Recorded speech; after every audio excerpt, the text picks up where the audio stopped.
Ang buhay ni Ferdinand Marcos Jr. na mas kilala bilang BBM ay isang makasaysayan at makabuluhang paglalakbay sa larangan ng politika sa Pilipinas.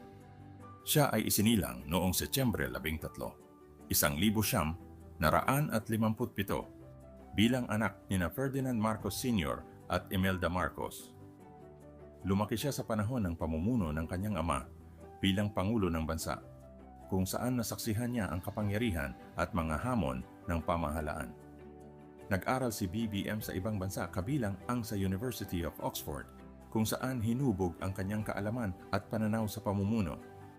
Sa murang edad, pumasok na siya sa politika at naging bise-gobernador at kalaunan ay gobernador ng Ilocos Norte.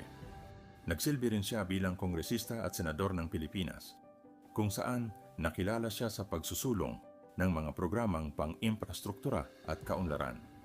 Sa kabila ng mga kontrobersyang kinaharap ng kanilang pamilya matapos ang People Power Revolution, nanatili si BBM sa larangan ng serbisyo publiko. Noong 2022, siya ay nahalal bilang ika-17 Pangulo ng Pilipinas matapos ang isang makasaysayang halalan.